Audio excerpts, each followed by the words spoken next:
我去旅行係啊，雲海有兩樣嘢就其實有三樣嘢佢最耍家講嘅，去旅行啦，即係鬼怪嘢啦，同埋 UFO 啦咁樣。咁啊當然咧，今日咧我即係阿小儀一病咗，我就即係我心裏面同我講，好嘢。睇下雲海只要得閒咧，咁啊搞掂啦咁樣。點知雲海一得閒，我就頭痛啦。我諗下2個鐘頭死啦！呢2個鐘頭我又坐喺度齋聽書噶咯。咁你要唞下啊嘛，你咁攰。唞得，我呢2個鐘頭真係唞得。咁啊雲海坐入嚟，雲海有咩講？哇，好多嘢講。我話你需要1個鐘頭定係2個鐘頭？你放心。2個鐘頭都唔夠講，係咁我有啲擔心，有啲擔心啊！我驚俾人炒，我真係可以俾人炒。喺網上面好多人等緊你嚟嘅，知唔知啊？係好多。今日我其中有一個咧，因為你知我哋網上面有好多啲城市傳聞咧留低，咁啊講一啲特別嘅傳聞嘅。咁我本來揾咗幾個諗住講啦。咁啊雲海話今日有好多嘢講，咁啊當然唔講晒啦。我講其中一個，其中一個咧就係 Gloria 叫婷婷咧，佢電郵俾我哋㗎。咁佢就留言就講咧，鬼咧都有怕嘅嘢嘅。咁啊鬼怕咩咧？佢寫1鬼咧就怕雞鳴，即係雞啼啦。2鬼啊怕虎形，即係見到虎形啊唔係打虎鶴拳嗰啲虎形，係真係有一隻虎嘅形狀嘅嘢，佢都驚嘅話。第3咧鬼啊怕尿，4咧鬼怕惡人，5咧鬼怕符咒，6咧就鬼怕生前犯罪，7咧就鬼怕斗，咁啊即係所以日本有啲殺頭節啦咁啊。8啊鬼怕桃木，咁啊桃木劍啊。9啊鬼怕討價，即係驚怕你講價。點解會咁怕佢講價明喎？我而家要攞你命咧，聽日咧，後日咧，好唔好啊？好驚啊！咁隻鬼就走啦。10鬼係怕雲海嘅嘛？哇！呢個真係唔得，我唔知道真係，你留意到10樣鬼怕嘢，而第10樣就係鬼啊怕雲海嘅咁樣，咁即係可想而知大家幾掛住你啦咁樣。好啦，咁啊今日咧，先講咗你去旅遊先啦。好啦，不如咧，我係我可唔可以講啲比較可以近，我驚打斷你嘅歌。唔緊要。你知按捺不住，即係好想講，好想講，好勁嘅。係因為係即係呢兩日發生嘅。你知啦，美國咪有一個即係可以話歷史上最大嘅颱風嘅天災，咁就毀爛晒整個新奧爾良啦，包括密西西比州啦，呢個路易斯安那州啦，搞到而家即係美國要出動嗰啲儲備嘅戰備，即係打仗先用嘅石油啦，都未試過添啊！係啊，好即係好危急㗎，可想而知啊！但係呢件事咧，其實我覺得得意嘅，我覺得咧，其實係一個喺東方世界同西方世界咧，今次擺明咧係唔妥對方噶啦。係啊，點解咧？嗱，因為咧，你知道上一次喺上年12月尾嘅時候咧，咁南亞一個大海嘯出嚟嘅時候咧，其實成個南亞甚至歐洲，整個歐洲都係好響應嘅，報道啊、搶救啊、救災啊等等，包括一啲我唔講名啦，你唔好追問我咩名啊 ，OK？我事先聲明先，一啲神秘組織咧，咩名啊？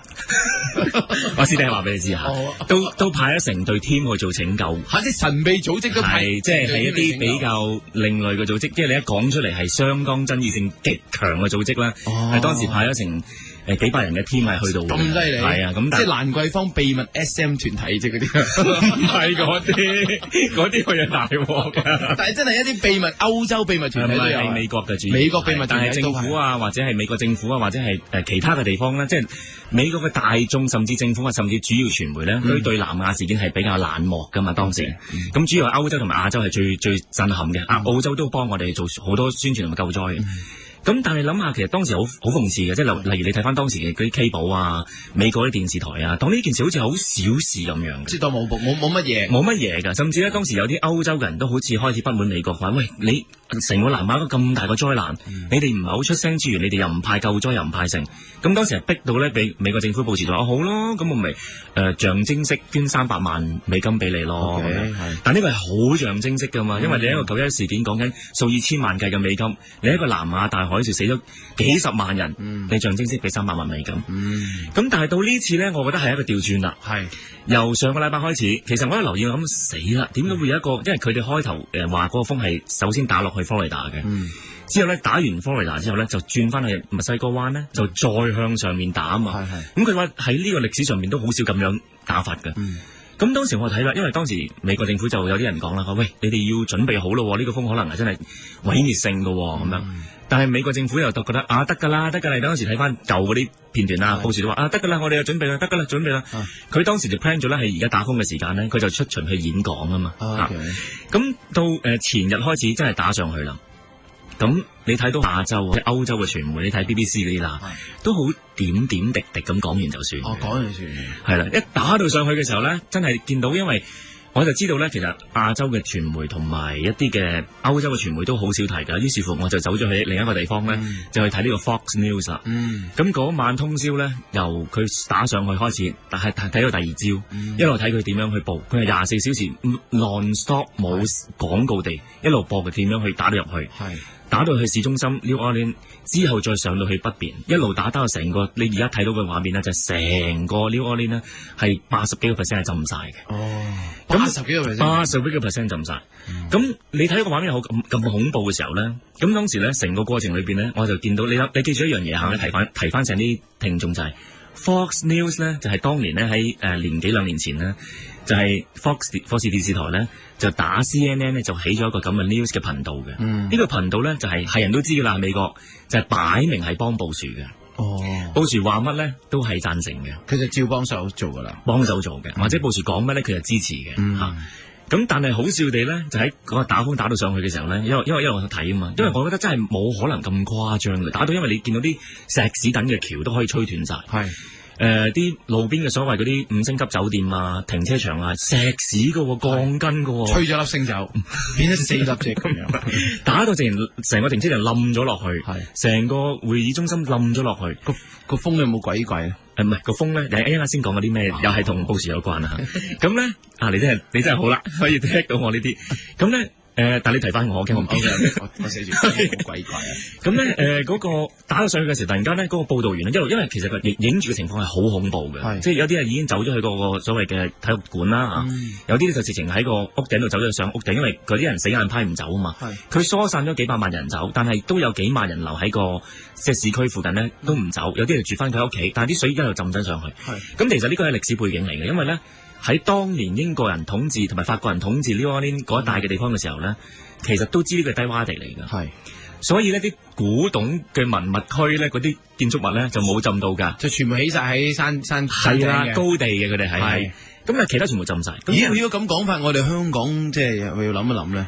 我哋香港其實水平線之間啦嚇，要浸我哋都大鑊。嚇？點解係咪啲有錢人住晒喺半山啫？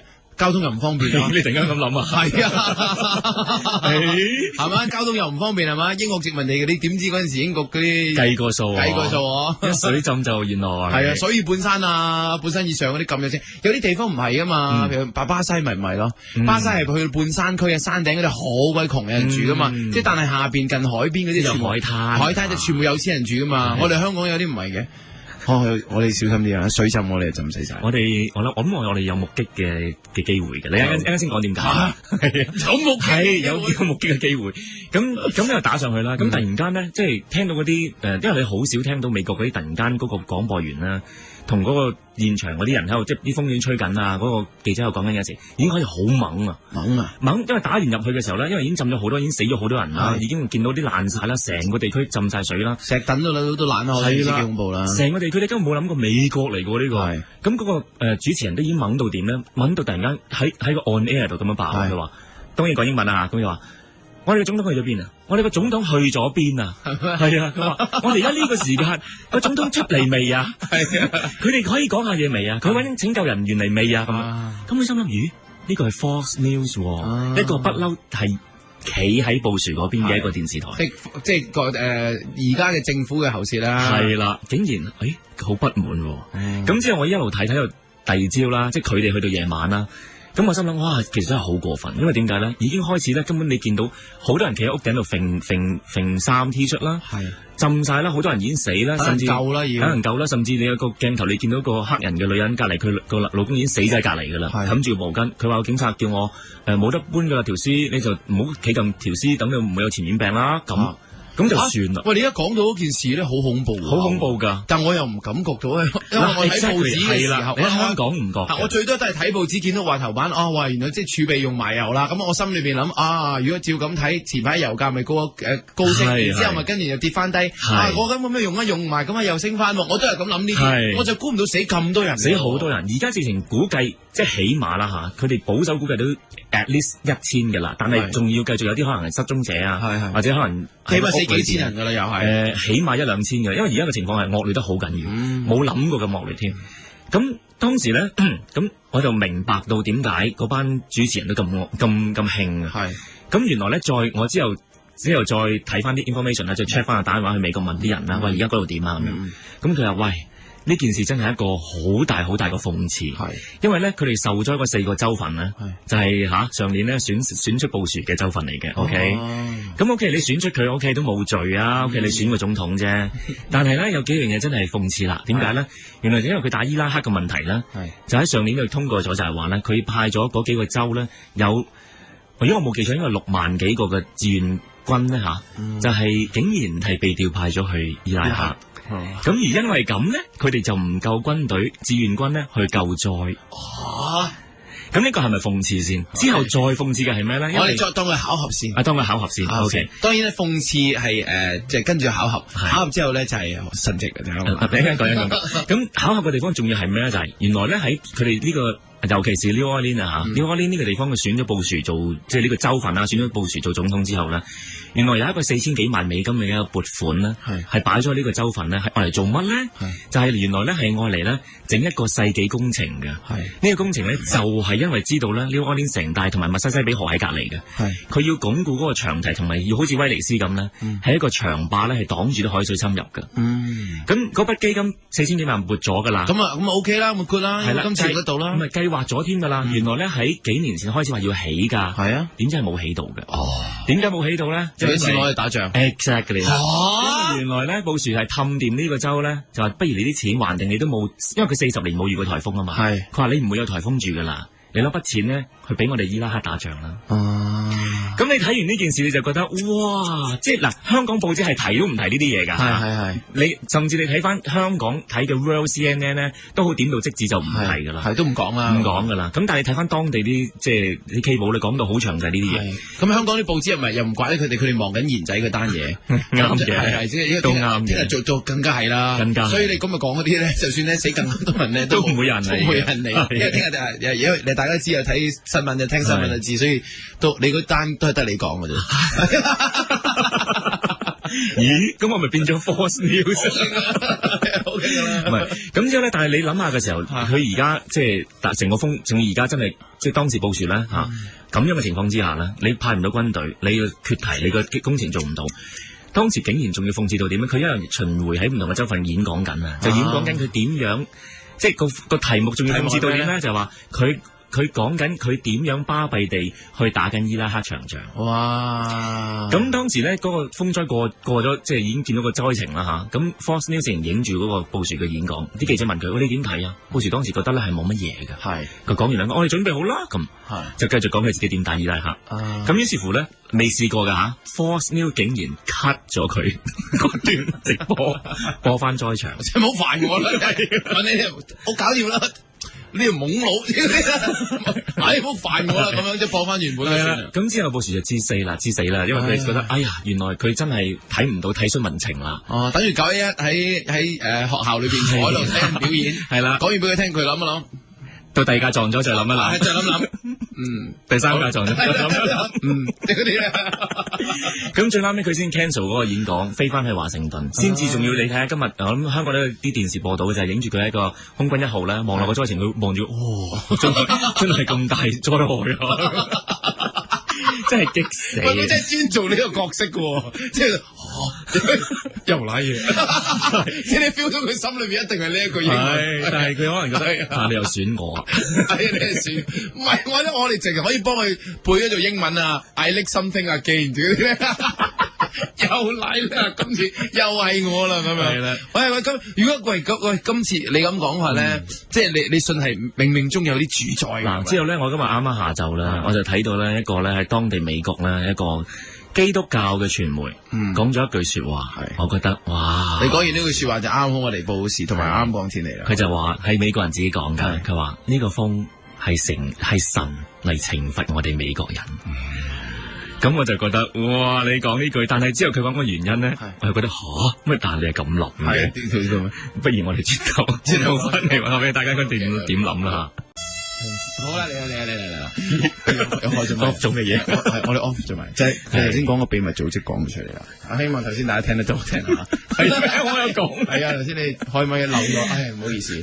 好，頭先你就講到嗰個當地嘅一個基督教嘅傳媒啦，就直情話呢個颱風佢哋直情講呢個就係上帝俾你哋美國人一個嘅懲罰咁樣。咁再睇清楚啲啦，我就諗下咁當然可能講緊佢美國人即係打伊拉克啊等等嘅嘢。睇下，咦？佢嗰個因由又同我哋嗰啲思維真係完全唔同。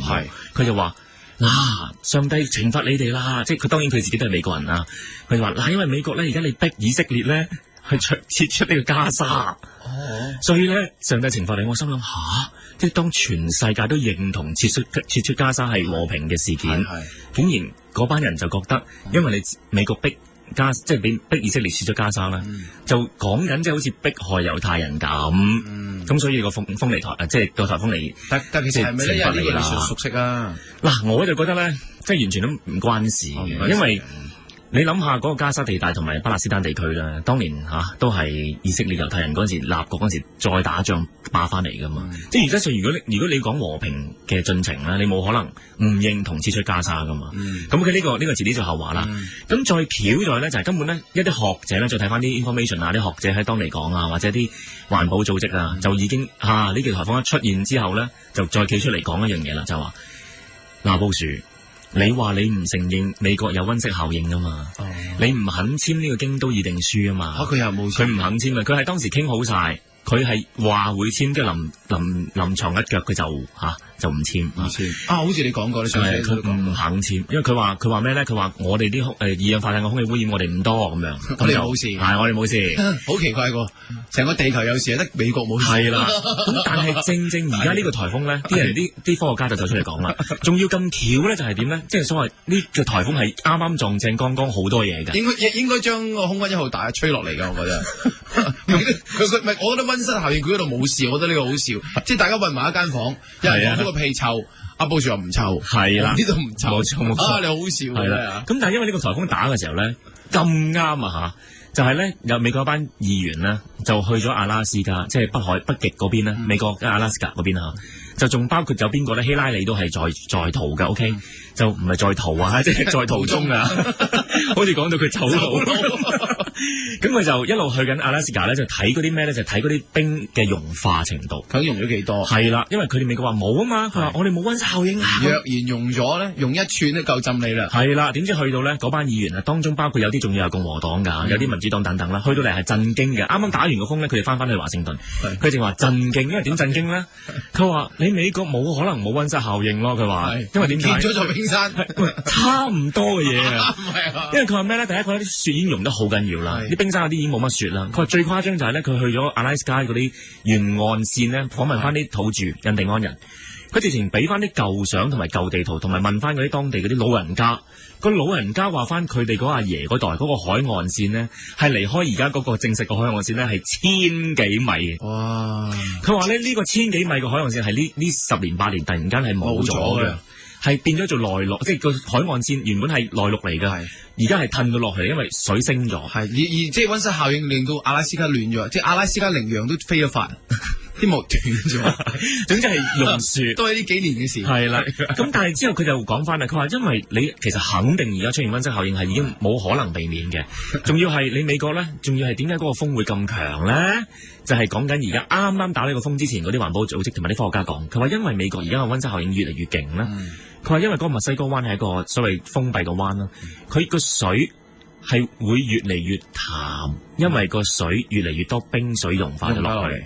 咁於是乎啲水越嚟越淡咧，咁咪越嚟越容易將啲水蒸氣升咗上去颱風度，所以每一次嘅颱風嚟到咧，捲嘅水蒸氣就越大多。所以你見到頭先新美你咪咪後同我講，見到衛星圖片，好犀利，好誇噶嘛。嗰個衛星圖片你係喺衛星上面望落去，嗰度見到一大個眼啊，一個 donut 咁樣，一大個眼，個好細個窿喎，但係個眼好細隻，但係側邊嗰啲雨雲，嗰啲雲啊，雲啊，哇！我望落成冚咗咁多嘅地方，係啦。跟住然之後我睇埋，當然即係個佈置亦都好好，佢畫咗個圖就講緊即係嗰啲水蒸氣點樣抽上去啊，然之後點上面喺上面捲埋啊，即係點樣低壓坐喺中間啊，係啦。我望咗佢嗰時候，哇唔係啊嘛，咁大個地方，哇咁個風咪即係涉及好多個地方咁樣。咁佢就話因為根本就係一個因為溫室效應而令到啲水淡咗，而水蒸氣因為淡咗嘅關係，容易被蒸發。冇錯啦，咁而令到嗰個地方咧根本就越嚟越多颱風，同埋越大，同埋對越勁，越嚟越犀利啦。係啦。咁佢話喂，你仲即係佢哋仲 challenge 布殊咧就話你仲話我哋冇溫室效應，即係佢直情話喂，你直情係講大話到你冚住個眼做乜嘢咧？仲要打到嚟而家成幾個州已經變咗災區，即係你諗下，即係冇可能噶嘛？因為當琴日打完風過後，嗰啲新聞一路去講嘅時候咧，第一個字我出現嘅咧，我真係我覺得好震驚嘅，因為咧我從來未喺美國人嘅土地同埋美國人嘅口中講咗中文粗口啊，唔係聽到一個叫做 refugee， 佢哋係難民，佢話呢個地方全部啲難民啦，幾百萬個難民，咁我心諗吓，你災民啊，都可以咁講噶啦。咁但係呢個字咧令我諗起一樣嘢，就係我哋喺4個月之前咧，你記唔記得我哋有一集突然間講起就係呢個 John Titor 啦，係一個所謂未來人啦，到而家都唔知佢真定假啦。佢曾經講過2005年下半年會美國出現 refugee 噶嘛？吓？唔係啊嘛？未啊，當時我哋都講過噶，但係我哋冇諗過係會咁樣出現一個咁嘅情況啊嘛，即係我以為我毛管戙啊，大佬。因為我哋講緊嘅時候都會諗住係打仗啊嘛。你又講翻先嗰個咧，嗰 John Titor 就係嗰陣時候都有雜誌都有講過，就係話一個搭時光機嘅人咧嚟到即係美國，咁然之後將個過去即係未來一啲嘢咧放咗上網俾大家睇咁啊阿雲海就半信半疑，有啲佢係信嘅，咁因為有啲嘢佢講咗出嚟咧就唔係好啱嘅，唔係好啱嘅，但有啲咧就唔係未來嘅人就好難知，又即係知道呢啲嘢嘅人應該好聰明，係啦。refugee 呢個係咩？係，因為佢講到明話喺2005年嘅，佢講到明會一大批數以百萬計嘅美國 refugee 出現。咁當時我就會諗應該係打仗先會有 refugee 噶啦。係啊，又或者係佢哋嘅 FBI 個改名叫 refugee 啦，咁有大批過百萬嘅 refugee 出現啦，咁又都得啦，咪？咁你而家真係，咁我就當時我第一下聯想死啦！嗱，我就唔係太，即係我當時都話我唔係太相信呢個 John Titor真係預言到嘢，但係點會又咁俾佢講噏中咧？即係呢個就係啱啱撞在剛剛啦，又係巧合到咁。咁我成個過程，所以呢兩日咧，我就覺得哇！呢個直情即係喺我眼中啊，呢個大颱風簡直係一個謎團嚟嘅。仲要你記唔記得當時咪好忙啊？雲海你個人好忙。仲要你記唔記得當時咧，我哋咪抽秤 John Titor 係啊，其中一個佢最唔 make sense 嘅方案就喺網上面答啊嘛。佢話吓溫室效應乜會令到水上升嘅咩？佢仲唔識答呢個題目噶。咁但係而家相反嘅就係，就係正正因為水上升，又出現咗大量嘅美國難民，係咪講反話咧？咁啊真係唔知啦，真係唔知啦，得佢先知，係得佢先知，亦都唔知佢呢個真定假人。即係當然咧，講反話好似正如即係你嗰陣時候遇到蘇聯太空人同埋美國太空人，係冇錯冇錯，一樣啊，講啲好。即係好似表面上係否認嘅嘢，其實可能係，其實佢就我又唔話得俾你聽係啦。咁呢啲咁簡單應該知啩，即係咁嘅意思。係啦，所以我睇完佢突然間佢講咗，即係我真係從未喺美國嗰啲 cable 聽過定稱自己美國人數以百萬計嘅 refugee， 即係我就心諗死啦。好驚啊！突然間，咁你有冇即刻抄翻 John Titor 嗰啲？有啊，因為咧要望一望究竟佢05年之後仲有啲近榜。因為我覺得有啲嘢有幾驚，因為佢話咩咧？因為佢曾經預言過，就話2005年咧美國會發生一場內戰啊嘛。咁仲有3個月啫，會唔會打啊？我都唔知，唔會啩？剩翻3個月有內戰打得起？我驚到時係打緊啲亞洲傳媒都唔理佢。喂，但係冇理由嘅，但係都冇理由會啦。但係2個月之前都冇理由諗過一個颱風可以毀滅4個州啩？嗱，當美國人都唔可以相信自己嘅一個颱風都頂唔順，但係而家出現咗美國係。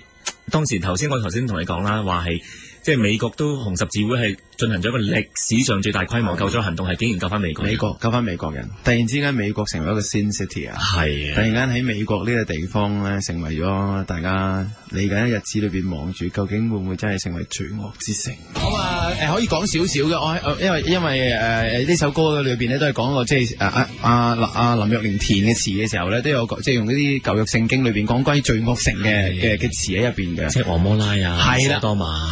頭先嗰啲歌詞就有啦。咁我開頭睇我淨完全明，我淨話咁要問阿林若寧，同埋問我哋嘅導演阿樹寧，佢亦都係基督徒，咁佢講翻啲故事俾我聽。我原來講罪惡城嘅，即係講嗰陣時候舊約形容廣播劇裏邊涉及到呢啲嘢嘅。因為講緊呢一個阿加比天使去到呢個世界嘅時候，去到我哋間學校就覺得每一個人嘅對於愛已經喪失咗啦。咁我用呢個方法去形容嗰啲人咯。咁當然呢個講過，裏邊冇提過，同埋我哋都冇講過嘅咁。不如你講下。唔係，因為如果你講緊故事，咁我唔知個廣播劇你哋有冇咁似啦。因為廣播劇咪個天使嚟咗，就係帶走其中幾個人，一個 family 佢係最純潔嘅，帶走咗幾個。咁其他咧就唔准走嘅。係，要叫佢唔好擰轉頭。唔好擰轉頭。一擰轉頭咧就變咗做鹽柱啦。係啦，我好中意呢個故事㗎，因為咧因為佢老婆咧佢忍唔住啊嘛，佢忍唔住。即係其實你諗下，佢呢個罪惡城市，佢忍唔住要回頭望一望，之後變咗支鹽柱。係。咁但係最得意就係，如果你而家去死海玩咧，啲沿岸咧就好多鹽柱㗎。咁啲人就話嗱，呢個就係當年一個傳說，嗰個即係呢個太太一轉身就變咗呢變咗鹽柱，幾高大你睇下佢。因為呢個我中意嘅原因，因為我小學嗰陣時候，我記得讀聖經嘅時候，我哋星期六嗰啲咧，即係有啲課活動嘛，我哋一齊做咗個話劇啊。我哋做呢個，我唔知點解老師做咩做毀滅個城。走啊！我哋走啊！唔好望翻轉頭啊！即係佢。但係你知唔知呢個講法，即係呢個所謂嘅故事咧？咁其中一個最中意嘅原因係點解？因為你知我有一個好中意嘅作家叫三毛啦，台灣作家三毛。咁三毛喺佢本書裏邊咧，甚至佢自己喺訪問裏邊講過好多次咧，就佢好中意呢個故事。點解咧？佢話咧，我哋要咧學識呢家人啊。佢話因為咧要永遠向前看，唔好回頭，不要回頭。咁我就覺得哇，即係好鼓勵人心啊！即係覺得你遇到啲咩事都好啦，向前行啦，你回頭係只係會變鹽柱嘅啫。咁繼續向前行，繼續向前行啦，咁樣。所以我好被感動。咁當然咧，你頭先好似講過話呢個咩？係啊，呢個罪惡之城咧，其實喺尤其是呢一年咧，比較 confirm 啊，遲啲可能正式有考古報告噶啦。因為有班考古學家咧係喺以色列揾到呢個所多瑪同埋俄摩拉嘅一個遺跡嘅。咁仲未對外開放啦。如果再 confirm 埋，即係成個架構係真嘅話咧，咁呢個罪惡之城就揾翻出嚟。咁就好驚啦！好驚，即係原來真係有呢個咁嘅罪惡。同埋咧，耶穌時時話噶嘛，當舊約嗰啲遺跡同埋聖人被發現嘅時候，就係我哋日子的末了啊嘛。哦，咁咪應該開心啦，就永遠向前行啦。係啊，我哋向前行，就佢就嚟啦。冇錯，值得開心，即係值得開心嘅。係做咁多衰嘢先啫。阿金你真係靚仔啦！唉，你估童軍咩嚟？唔係我真係唔係。其實你見到呢個地球咧，由海嘯到颱風，粒粒咁亂，差唔多真係唔出奇。你問我真係即係我真係信快啲到，咁然之後帶得走我哋就快啲帶走。呢個地球我都唔住得好耐。係啊，同埋我諗而家睇埋嗰個環境啦，即係我哋諗下，我哋80年代聽嗰啲人話，冇可能嘅，啲水點會溶啊，啲水點會升啊。OK， 而家我哋全部出晒啦，係啦，即係終於由細細個開始聽嗰啲溫室效應啊，穿咗個窿啊，然之後啲冰融啊，聽咗咁多年，終於嚟啦咁。轉個頭翻嚟，我哋繼續講翻啦。究竟今次即係打風啊，仲有啲咩嘢？仲要講啲石油嘢。冇錯。好啦，咁之前講起咧就由一個颱風啦引起啦，咁然之後咧就講到咧就話有難民出現啦，咁然之後難民出現啊引起咧 John Titor 一個即係曾經講過嘅小預言啦，就話05年美國有難民出現啦，係啦，咁大量難民啦，點知中真係中，咁然之後就雲海又即刻翻查一啲資料，然之後佢發現到另一樣嘢咧就係佢曾經講過有可能會內戰，05年美國會內戰嚇，咁剩翻幾個月啦，係啦，嗱呢啲我唔知佢哋中唔中啦，總之嗱佢自己都包底㗎，當時佢喺網上都話，佢話就算唔中，都可能因為所謂平衡宇宙理論啦，就改變咗就唔關佢事啦咁樣。咁但係最衰嘅就係下佢好似中下咁樣喎，中喎，驚死喎！個理論又唔多出現喎，咁樣。唔係，至驚就係如果以佢嘅講法啦，咁即係話我哋而家仲喺原始嗰個平衡宇宙裏邊，繼續向緊滅亡嘅階段喎。即仲未跳翻出嚟啊！仲未跳翻出嚟。如果改變得到嘅話咧，我哋就跳去另一個方向行嘅。係啦，改變唔到，我哋翻去會滅亡嗰個方向。所以我哋都唔好回頭，我哋回頭就變炎柱嘅。所以我哋而家希望盡自己嘅力量，希望幫呢個地球少少啊！即係大家錫呢個地球多啲啲，係嘛？明白自己做乜嘢多啲啲。頭先都講到啦，呢個大風其實就聯繫住一樣嘢，就叫石油。石油又係一樣嘢咧，係將我哋帶向滅亡。咁頭先就第一件事就已經講咗，而家新聞大家睇到就係用緊即係戰備嘅。冇錯啦，係歷史上第一次總統動用戰備石油。咁當然其中一樣嘢好重要，大家如果有睇即係有睇開石油嘅儲備咧，喺過去即係過去2-3年，嗰啲石油嘅價格不停提高嘅，冇停過，冇停過。咁而中國咧，亦都前排又鬧油荒啦，一鬧油荒就成個深圳冇油啦，大家排隊啦。咁而中國發展緊啦，冇錯。咁而發展當中嘅呢啲咩初步起步嘅發展國家最需要嘅石油啦。咁然之後有好多車啦，我哋極力銷售汽車啦，因為好多大嘅廠商咧已經咧即係走咗入去我哋中國啦。咁唔知係同我哋中國內地嘅唔同嘅車廠結合，然之後開始生產汽車，希望大家買車啦。咁樣，所以你諗下，仲有一樣嘢就係，好似個颱風今日飛過咗之後咧，咁啱啱其實今日中午都講咗啦，美國嗰邊都宣布，因為個颱風經過墨西哥灣嘅時候，因為墨西哥灣咧亦都係美國一個最重要自己生產石油嗰個地方嚟嘅。咁佢都話啦，呢個颱風經過咗之後咧，佢已經 check 到起碼10幾座佢哋自己嘅石油嘅鑽探台咧，已經爛咗。佢話喺未來嗰幾個月都維修唔到嘅。咁你諗下，即係話未來美國起碼佢有個短缺，會繼續嚟啦。咁之後仲要係咩咧？仲要係其實件事咧，仲牽涉到少少賴開少少嘢係咩咧？當呢個美國開始颱風經過，開始石油再短缺，吹冧咗啲墨西哥灣自己嘅建築，即係嗰啲石油建築。咁喺南邊嗰個佢哋嘅宿敵啊嚇，我形容為宿敵啦嚇嘅委內瑞拉咧，委內瑞拉係全球第4大嘅出油國嚟嘅。OK，咁美國係視佢為眼中釘嘅，因為佢哋關係唔好啦。你諗下佢當呢個颱風經過嘅時候咧，委內瑞拉，你諗下一個南美洲一個國家嚇，喺西方國家視為一個唔文明嘅地方嚇，嗰個總統走出嚟就同佢講：你哋唔夠油啊！我賣俾你哋啲窮人啊，好串到不得了。我賣俾你哋啲美國窮人啊，你哋而家美國而家有難民啊嘛。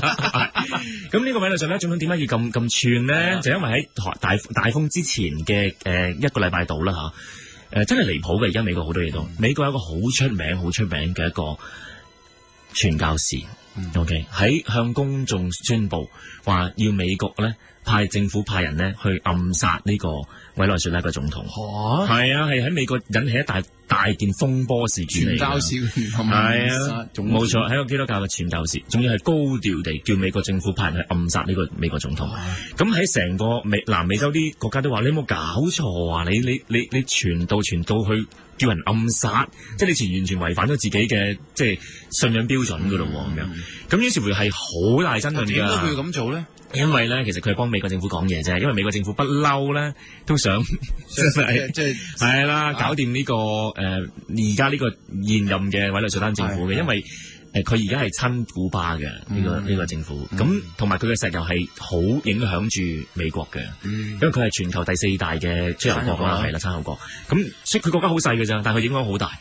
咁於是乎美國咪覺得，即係希望揾一個真係幫美國政府嘅總統上台咯，即係揾一個人講完咁啊，即係揾人就係啦，因為咧呢件事引起風波之後咧，最好笑嘅地方就係咧美國政府冇否認到，係啊，即係話佢唔會話我唔會，佢冇咁講。不過如果真係如果咁樣開始為咗啲石油，然之後開始要暗殺一個總統嘅話咧，世界大戰就真係好快打啦。嗱係啦，同埋頭先都講起一樣嘢啦，因為你諗下我哋幾十年嚟咧都係講緊一個石油危機啊嘛。係啊，喺我哋小學嘅時期已經講噶啦嘛，即係話風力發電啊，用其他唔同能源啊，譬如電車啊咁樣，太陽能啊，咁你可想而知，即係而家你真係見到有太陽能，同埋真係有電車有啦。咁你可想而知，即係科學家用咗幾耐時間去研究呢樣嘢，即係石油短缺嗰個危機係出現咗幾耐。但係我覺得人係好奇怪嘅，因為你諗下，我哋細個嗰陣時，20年前開始已經講緊呢個危機，會話明有係會喺當時講啊嚇，未來嗰30-40年會用盡。我哋但係所有個科技咧，都係繼續發明啲汽車啊、飛機啊，唔係呢個係都係用水，用石油。石油呢個真係匪夷所思啊！我最匪夷所思，我覺得即係汽車。喺我哋嘅科技，你望下電腦嗰個進步啊，係伏一聲已經跳到咁快。汽車嘅科技咧係冇向前行過，係冇錯，佢仲係用緊汽油，然之後去推動佢嘅動力，係，然之後仲用緊車胎嘅，冇錯。我完全唔明白點解要用車胎。咁如果你再去追翻嘅原因咧，就因為嗰啲大嘅公司就掌握住所有嘅即係佢嘅發明，即係呢樣嘢，即係佢要取決呢件事。都係石油，因為點解咧？你諗下，其實全世界咧，差唔多絕大部分嘅政府，佢擁有自己政府嘅基金買嗰啲咧，都係石油嘅債券啊嘅股票啊。咁你諗下，車胎都係石油副產品啊嘛。所以你諗下，其實根本我哋所有嘅進步咧，都係歸咎於而家嘅大公司嘅啫，係咁，但係所有大公司係好短視嘅咋，即係佢睇幾年嘅咋，係啊。其實你話你見到我哋電腦發展成咁啊，即係可以你諗下，而家隨時走出街已經攞住一部機啊，你想睇乜嘢都有噶啦。係咁，汽車點會仲用緊汽油？然之後仲用緊車胎，仲要排緊污氣，仲排緊污氣，即係匪夷所思啦。好明顯係呢個世界上有啲人係為咗錢，我唔理呢個世界發生咩事，我繼續做一啲機器，每日不停喺度損害呢個地球，冇錯。咁然之後冇人理啊嘛，繼續買，繼續買。但係你諗下，絕大部分嘅人都唔理，即係話，總之要錢，係唔要命，係。咁但係我又覺得唔係全部人類係咁嘅，因為點解咧？其實我好欣賞一個地方咧喺邊度咧，就叫冰島啊，嚇歐洲一個咧。我時都覺得如果世界末日之後咧，即係所謂嘅世界末日啦嚇，如果一個毀滅性嘅末日咧，我相信留得低嘅係冰島人嘅啫，因為佢係喺北歐一個島國啦嚇，但係佢係保持咗最完整，即係佢個民族啊，係保持咗最完整嘅 DNA 系統嘅。哦，係，即係佢哋係冇被混族嘅，即係冇被混雜嘅 DNA 咧，係最完整嘅。嚇！即係佢哋一個混血兒都冇，好少。佢哋咁唔中意外國人，極少。所以大部分你諗，但係咧佢哋個樣咧就介乎於歐亞之間嘅咧。Bjork 係冰島人啊，個樣其實有少少亞洲樣噶嘛。係，但佢係白人種嚟嘅。但係佢哋點解我欣賞佢咧？因為佢哋係最顧及環保同埋最顧及未來嘅。佢哋咧就喺10年前已經咧，嗱呢個 on air 我唔講得邊個牌子啦嚇，某一個牌子咧，其實而家我哋日日都用緊嘅。OK， 我哋全球都用緊嘅一種食物嘅添加劑咧，全球都用緊噶。而家大家雪櫃裏邊可能已經有好多噶。喺某一啲用品裏邊咧，我唔講一講咩用品咧，大家知嘅。總之啲用品裏邊咧，日日飲到咧都係嗰啲添加劑咧，就喺10幾20年前咧，其實已經話咗係有製造到部分 cancer 同埋腦侵蝕嘅現象嘅。OK，咁但係冇人理嘅。OK，只有一個地方理就係冰島。哦，真係！佢喺大概10年前開始咧，就已經立例噶啦。呢種任何嘅添加劑咧，係唔可以出現喺冰島。而佢喺今年咧就有個石錄係咪？你講唔係呢啲係禁咗啦。我講緊係一啲而家全球都飲緊用緊嘅嘢，但係大家當冇事，又唔禁，全球用緊㗎。歐洲而家有啲國家想禁，但係冰島係禁咗噶啦。而另外一樣嘢，佢今年立例嘅咧，冰島咧就係話佢由今年開始，所有嘅交通工具唔可以再用石油。即係佢哋話要用 hydrogen 或者用電或者用所謂嘅火力發電，即係佢哋個地熱係好勁嘅。咁你諗下一個咁離細嘅一個小國，佢係做得最好嘅。但係真係好慘嘅一樣嘢就係，若然地球要爆，佢哋都要死嘅。希望佢避得到啦。點避？正如一間房。真係你放個屁真係幾難湊嘅啫。係啊，其實係我覺得佢好悲咯，即係佢哋係俾我哋影響。係啊，佢望住你哋又蠢，係啦，冇錯啦，又貪錢，即係佢哋啦。咁然之後你哋死，你死要攬下我一齊死。你睇我幾可悲啊！你話冰島嘅人係嘛？係啊，唔怪之佢唔同你哋一齊混種啦。係係咪啊？唔怪得。咪所以你諗下，我哋而家去到咧，即係而家以前嘅講法就係30-40年前啦。咁而家過咗20年之後咧，講緊即係仲有10幾年到啦。其實石油就徹底用完㗎啦。其實而家我都幾驚中國繼續發展落去，因為中國實在太多人，真係好似如果佢發展到好似美國咁樣，即係有一個家庭起碼有1部至2部車嘅話，我諗因為呢個地球真係唔使要即係淨係要石，即係淨係要汽油嗰樣嘢，你已經唔可以供應俾全個中國人用啦，啱係嘛？同埋中國嗰啲油田又冇油啊，冇錯，佢哋自己都冇油點解？佢哋有啲聲稱好多油嗰啲油田都用盡咗，唔係咧冇油出，咁啊冇油出，咁啊冇油出要揾油啦，一揾油又就出事啦，所以我但係我又咁諗嘅，希望我又覺得唔係一定要絕對悲觀嘅，因為你諗下嗱，冰島就做到佢自己做嘅嘢，例如如果好多國家係跟佢去做用 hydrogen 即係我諗中國真係唔會，唔係中國唔會，但係我話俾你聽啦，有啲南美洲嘅國家咧，唔係委內瑞拉，伊拉石油啦，喺南美洲有幾個小國咧，佢哋已經係用咗10年㗎啦，佢哋用咗一個新式嘅石油提煉咧，係用咩油提煉咧？就係用粟米油，係用一個特別嘅化學程式咧，係做咗一個粟米去溝咗一啲其他嘅油咧，係做咗一種代替到石油，佢係用到喺汽車㗎，人哋用咗10年，但係全球都唔嚟。冇人理佢，因為佢哋唔係大公司啊嘛。係啊，唔係大公司。我大公司，我已經用嗰個生產線生產緊一站係用石油嘅 engine 啊嘛。係啊，我冇理由仲揼啲錢去做嗰樣嘢。我點解向你買？我嘥我嘅錢，我唔會咁做。啱。咁然之後，同埋一樣嘢好慘，所有發展緊嘅國家，佢哋用緊嘅科技通常係咩科技咧？全部都係即係先進嘅國家用完嘅科技。冇錯。然之後咪擺喺你個國家度用咯。係。即係譬如好似有時，點解你墨西哥裏邊仲見到？點解我仲見啲甲蟲咁嘅車嘅咧？點解我印度仲？我見到啲車先50年代樣嘅，但係你仲出產緊，因為佢賣咗佢啲舊嘅科技，我唔用咯，我咪賣俾你。其實我哋香港一樣咯，你諗下我哋香港以前舊式嘅雙層巴士咧，而家賣咗好多去阿富汗。係啊，即係你見到咪點解喺中東裏邊見到我哋啲中式小巴，仲有啲我哋嘅牌子嘅廣告嘅。我真係好驚我哋中國嗰啲即係將來日子裏邊都有好多呢啲咁嘅科技，即係然之後個空氣又更加差。冇錯，同埋我哋中國人又即係最唔理人。係，即係最唔理呢個地球發生過咩事，仲係你話俾我聽，我賺到錢就得啦。係，我好驚，所以而家唔係但係我哋見到個未來就係咁樣去咯。所以而家嘅關鍵就係我哋究竟仲可以做啲咩，或者我哋係咪可以勸服到啲人？咁有冇 call 過啲外星人叫問佢幾時嚟接我哋？我諗如果外星人睇住我哋呢班人咁短視嘅，我都覺得佢哋會覺得，哎呀，你哋點會咁即係同一班螞蟻去視一個幾年為一個單位有咩分別啫？即係呢個係好蠢㗎。但係如果咁講法咧，而家佢講即係譬如先你講 John Titor 最驚嘅嗰個就係話嚟緊05年會有內戰㗎。係，呢個發生嘅機會率都大。不如咁啦，我又唔分析佢大就唔大啊。頭先我驚我唔記得講，你要問我陰謀論就係陰謀論。點解呢個陰謀論又涉及一樣嘢嘅？因為一係好新鮮熱辣㗎。而家今日唔講咧，就以後都冇機會講㗎。即係好似OK，你講咩？好似咩？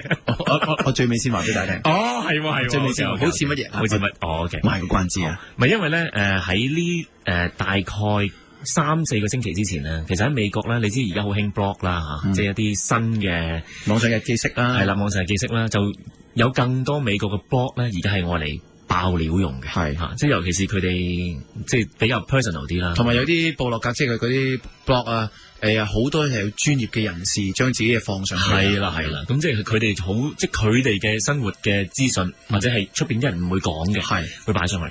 咁呢件事咧就係幾個星期之前發生嘅。咁美國就鬧得熱烘烘嘅，不過主要傳媒係提都唔會提嘅，因為呢件事係太反美國啦。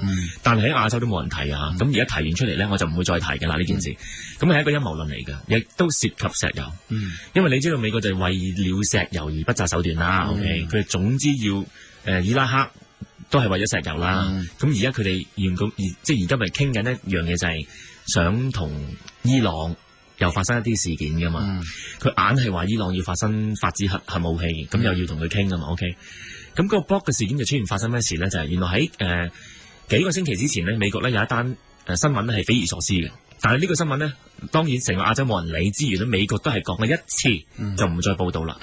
嗰個咧就係講緊一個咧美國嘅一個好重份量，已經係60幾70歲嘅一個4星將軍。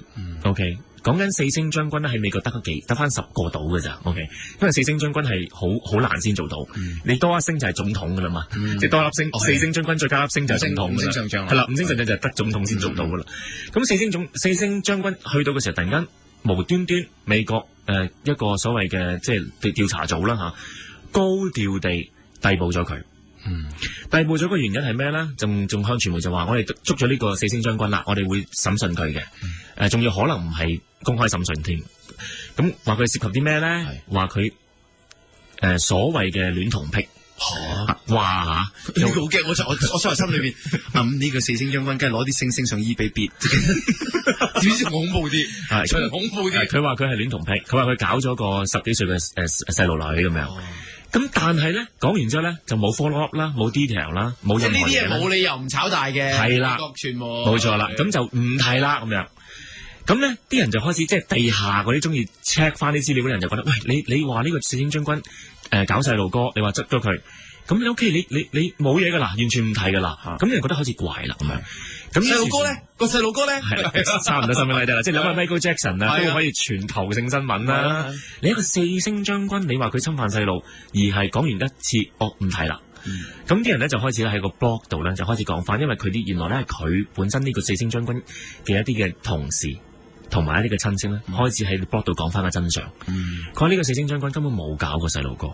佢話點解會俾呢個美國政府高調去捉完之後就唔講任何嘢？因為你記住一樣嘢，美國好得意嘅。如果你個階級係好高嘅話咧，甚至你犯咗啲小罪咧，或者犯啲大罪都好咧，你根本都唔會落 charge 嘅。呢個係你出翻好多記錄都係咁嘅。咁點解呢個四星將軍去到咁高年紀，你會咁樣落到呢個咁嘅 charge 咧？咁樣咁嗰班親戚同埋同事咧，就克林頓都冇事啦。咁克林頓就冇得講啦。佢多粒星啫嘛。佢唔係佢都冇打仗，佢一粒咋。咁但係你諗下佢嗰班 blog 嗰啲人就開始講翻，佢點解會被即係所謂啦，俾美國政府自己開始迫害翻自己咧？因為原來咧，佢喺逮捕佢之前咧，原來呢個四星將軍係想高調咧向傳媒爆一單大嘅案件。而呢單大嘅案件咧，你要等11:30天嚟之後翻嚟再講啦。冇錯。好啦，咁啊呢個陰謀論咧就一定同石油有啲關係啦。同石油有關。唔通佢發現咗啊？布殊係外星人飲油嘅。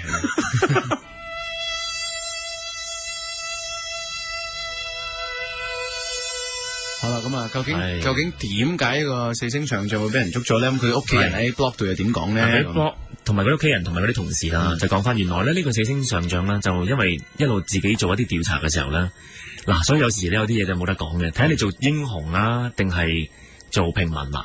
如果佢因為佢當時接觸到一啲比較機密嘅 information 咧，講明先呢個係陰謀論嚟㗎，係佢啲親戚同埋佢啲同事自己講出嚟。佢講咗 join 出嚟就話證實其實呢個四星將軍冇呢個罪，只係俾政府屈嘅啫，因為佢接觸到一啲好機密嘅文件。啲文件其實即係分兩樣嘢講啦。如果佢係選擇當唔知咧，可能佢就冇事嘅，即係作為一個平民就可能60-70歲，可能就即係有個好好嘅家庭咁，即係退休即係等等啦。咁但係當時佢接觸呢個機密嘅時候咧，佢覺得佢按捺不住。佢睇完啲個機密係咩咧？原來係一個行為。睇翻細路仔相，係就係一個計劃嚟嘅。原來係一個而家呢個政府嘅一個新嘅 project 嚟嘅。呢個 project 咧就係會喺呢一屆嘅政府裏邊實行嘅。OK，咁個 project 係做咩咧？就係目的就係要打伊朗。個方式咧就唔係好似伊拉克咁啦，即係話屈佢有大殺傷力武器之後就入侵佢咁樣，唔係啦。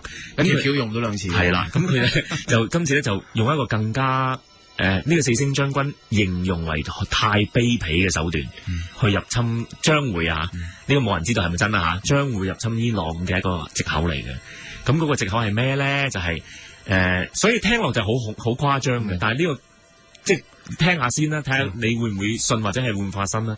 就係原來咧係政府內部有一個嘅組織咧，就會自己策劃一場嘅毀滅性嘅災害。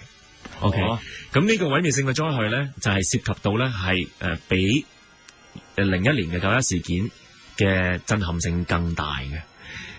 但係當佢哋話啲即係同事同埋家人就知道嗰個計劃係咩，但係佢唔可以擺上網。咁大家估咧？就可能係自己可能炸自己一個核電廠，或者可能自己去突襲一個自己嘅城市，之後就話呢個係伊朗做嘅，之後就去入侵伊朗。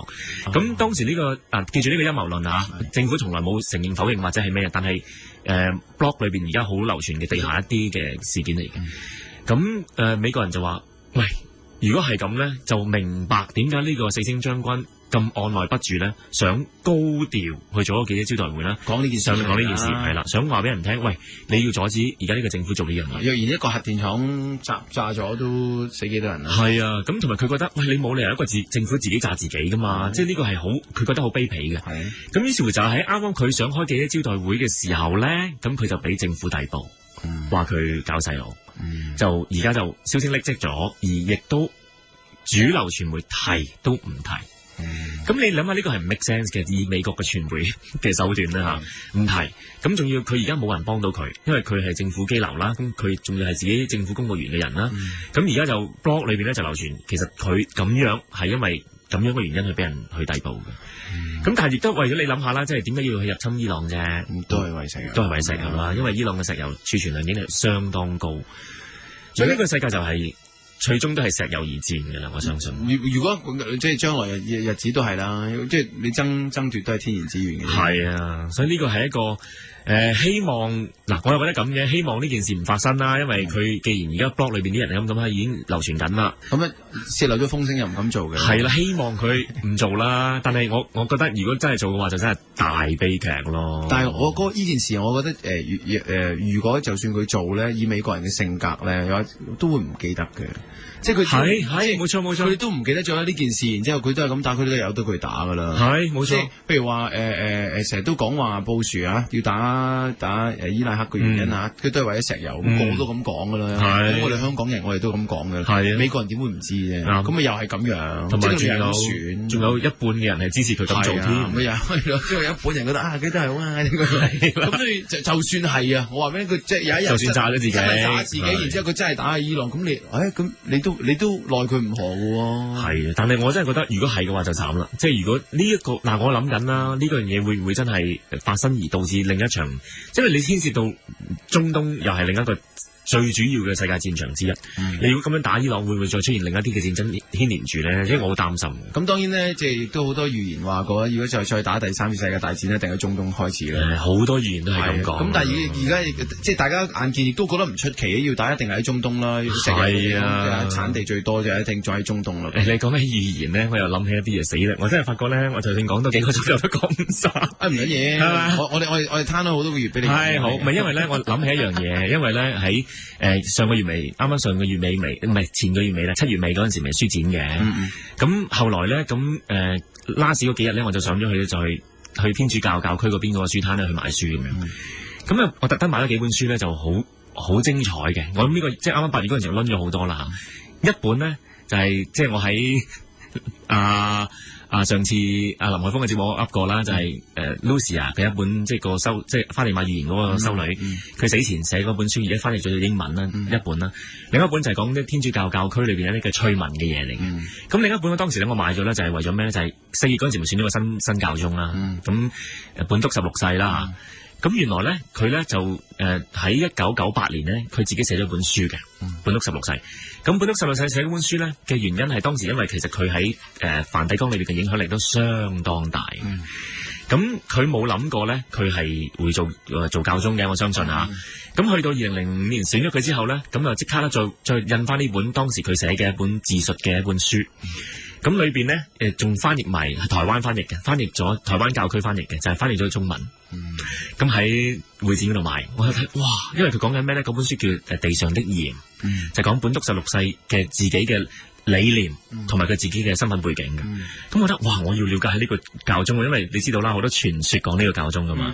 當時選咗呢個教宗嗰時都話啦，喂，呢個會唔會係即係陰謀論裏邊啲所謂嘅 urban legend 講嘅，佢係一個最後或者咩亦都係最邪惡嘅教宗咧，即係佢係敵基督咧咁樣。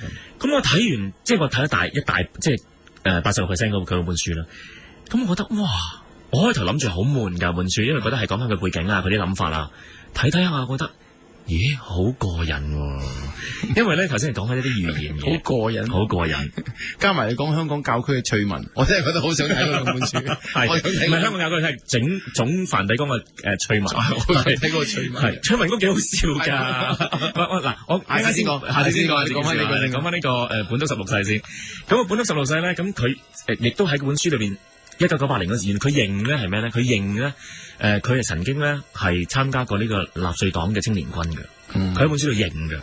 佢話佢又唔講到好似自己係被逼咁，但係佢話無奈啦入到去咁，即係咦喂，咁即係話佢當時選教宗嗰時，啲人話佢入過做即係納粹黨係其實係真㗎喎。就佢自己亦都唔否認，亦都我唔覺得佢好 feel，即係自己係好 sorry 入到呢個會，淨係話迫於無奈形勢入咗咯，咁樣嗰時打仗嘅期間佢都控制唔到嘅。係啦，但係因為你如果咁計咧，因為當時有好多嘅神父或者係信教嘅人咧，為咗唔入咧而去即係就算死都唔入嘅。信教啊，寧願係啦，寧願信教或者可能俾人調咗去集中營嘅，但係佢冇喎，佢入咗。咁即係話某個程度上，即係佢真係曾經做過納粹黨。咁即係裏邊有啲好多嘅故事咧，都講到佢真係例如咧，佢1926年出世嘅時候咧，佢又好得意嘅，出咗世之後，啱啱出世係4月16號，就係當天主教嘅聖週六日。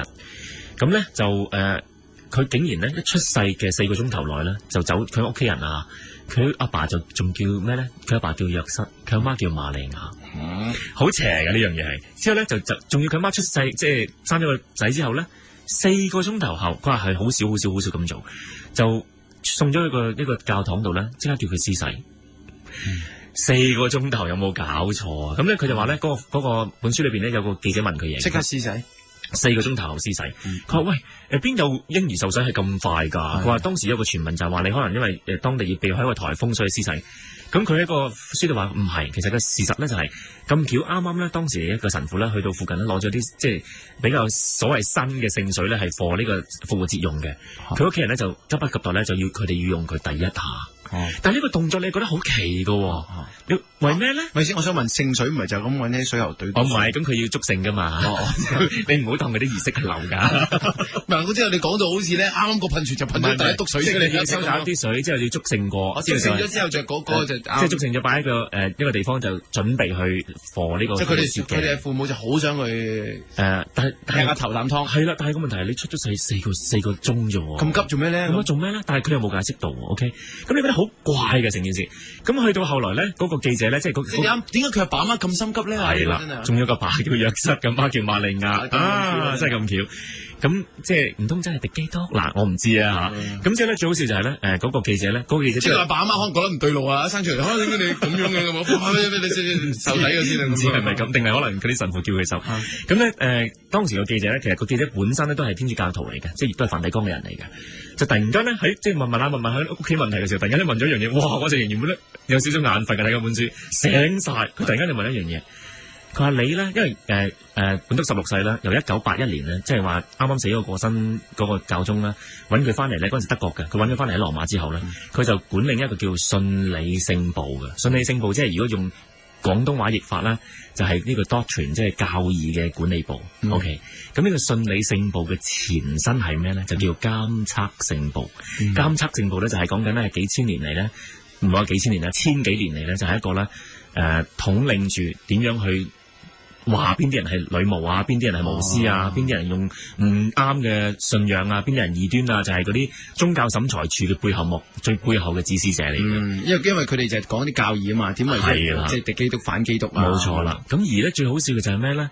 其實嗱，我而家咁講啊嚇，你唔好問翻天主教教區啊嚇，就係咧。佢講到哈利波特，唔係，佢就係你諗下嗰個所謂嘅監察聖部同埋信理聖部咧，其實就即係咩咧？其實就係梵蒂岡一個情報機構嚟嘅。OK， 咁呢啲唔多提啦。OK， 咁就1981年開始咧，本篤16世咧就係掌管呢個部，即係信理聖部嘅部長嚟嘅，直到佢選咗做教宗。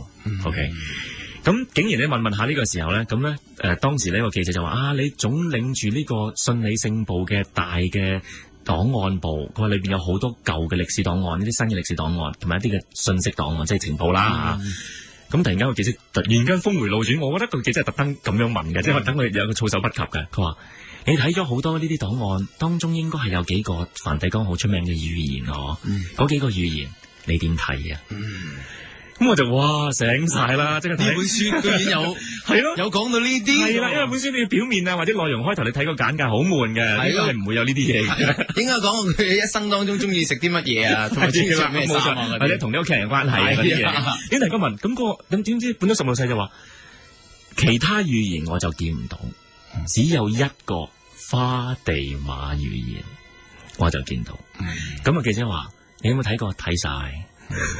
佢話咁我想問，即係記者問一下，究竟成個梵蒂岡，即係如果講當下啦、當今啦，有幾多人睇晒整個第三個花地瑪語言嘅所有一個內容嘅咧？你數唔數得出咧？即係記者諗住可能有好多人睇咗，你數唔數得出咧？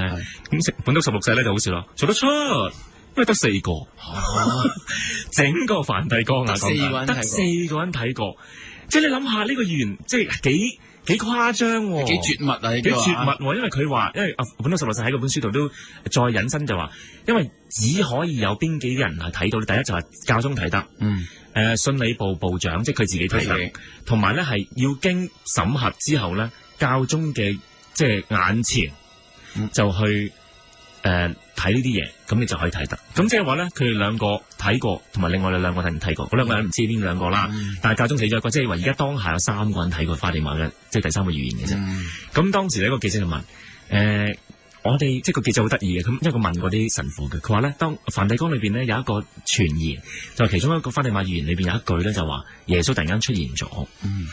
即係唔係公開版本裏邊嘅內容嚟嘅，話耶穌出現咗。咦，我就冇聽你講過呢？係啦，冇錯，因為我都冇見過呢一句。佢就話耶穌出現咗，佢會指住啲人就講：如果你哋唔悔改咧，佢話你哋全部都要死。哇！一句咁狠毒嘅說話，我未試過喺福音書裏邊見到耶穌咁講嘢。係啦，咁咧個記者會問呢個傳言你點睇啊？咁第一呢個本篤十六世咧就話呢個傳言係真嘅。即係原來花地瑪預言第3個預言裏邊，其中有一句真係咁講嘅。OK， 咁嗰個即係好啦，呢本書係天主教教佢出嘅。你做乜指住阿金華死啊？唔得嘅。咁之後咧，嗰個神父嗰個做記者就問啦，佢話：咁你當時佢仲未繼續做教宗啦。佢話：咁部長你認為呢句說話係咪比較恐怖咧？佢都咁講啦，比較恐怖咧。咁本篤十六世竟然咁答。唔係啊，唔恐怖啊！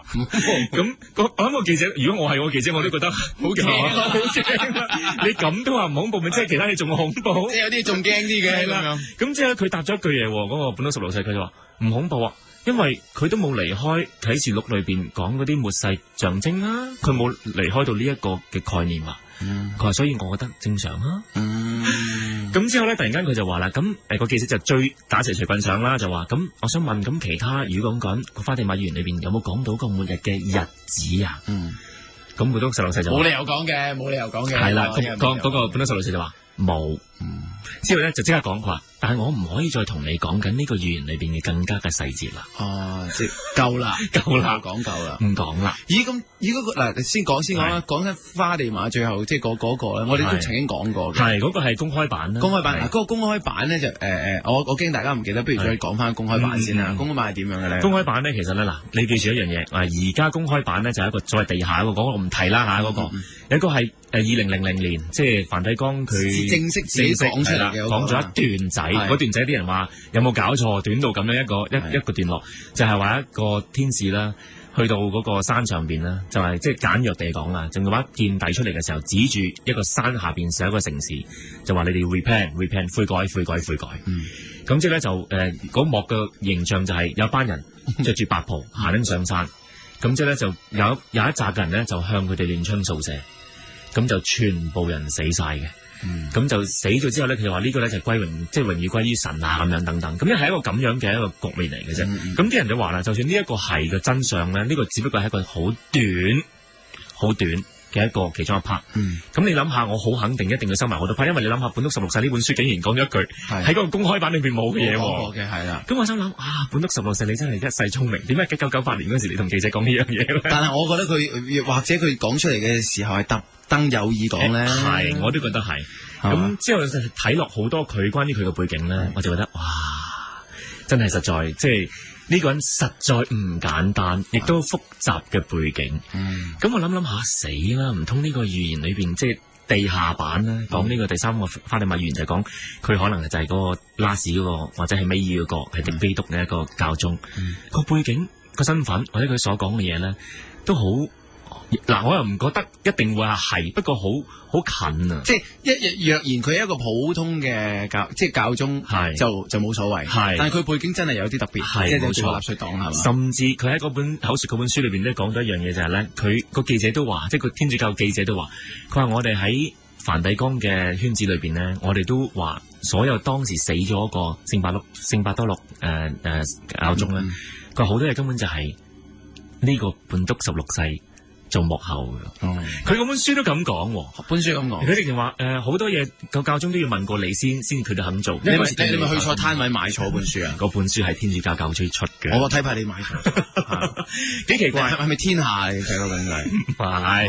咁即係仲有裏邊肯定係嘛？即係唔係黃玉郎買嘅？咁即係裏邊仲有一句咧，仲有幾個問題咧，佢答得好奇怪嘅。例如佢問咗佢話你點睇而家有啲嘅theory 啦嚇，啲宗教嘅理念啦，就係佢哋認為唔淨係即係信基督咧，受浸救贖即係救贖咧，先至係可以成為得救嘅。你點睇咧咁樣？如果你作為一個即係佢係管理教義嘅一個人，你應該答得好市正㗎嘛。係啊，佢竟然咁樣答我間低咗個，直情覺得有冇搞錯？佢咁樣答佢話都有可能嘅，因為咧。如果有啲其他嘅宗教，佢將佢一啲嘅理念係令到一啲人純潔嘅話，上帝都有機會俾佢得救。咁呢樣嘢其實係幾違背基督教理念嘅。OK，咁既然佢喺本書，既然佢係咁樣答，仲要有一個係咁答嘅，有一個直情話如果你認為其他宗教有啲人話宗教可能係有啲嘅新嘅宗教啊，或者而家嘅宗教運動可能係會影響人嘅，你點睇咧？咁佢嗰句說話我又係覺得好震驚嘅，喺我角度啊，佢話我都幾認同馬克思嘅講法，馬克思係講緊共產主義嘅創造人之一啊。我都幾認同馬克思嘅講法，就係有啲宗教咧係會令到人與人疏離。咁我睇完我就心諗，你係馬克思主義者啊，定係基督教徒嚟嘅啦？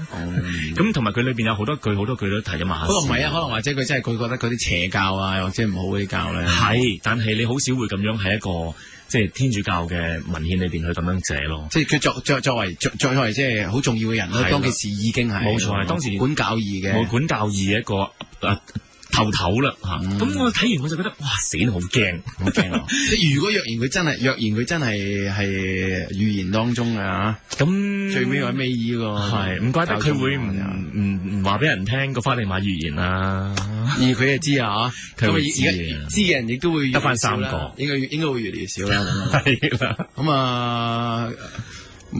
逢親星期四我哋聽完都係毛骨悚然啊，唔係嘅，戰戰兢兢咁離開啊，咁樣唔係嘅，我哋要向前行，唔好回頭，回頭就變炎柱。我就回頭都覺得過去日子幾好，我向前行好似好驚咁。你懷念嗰個 Sin City， 唔係。好啦，今日好多謝晒雲海上嚟啊，咁亦都多謝晒小儀，因為有病嘅關係，所以唔能夠出席啊。下個禮拜4，阿小紅可能有病啊。我哋唔記得講嗰個。係啊，我頭先講話賣個關子就，我唔記得講個農夫嘛。咁下個月先啦。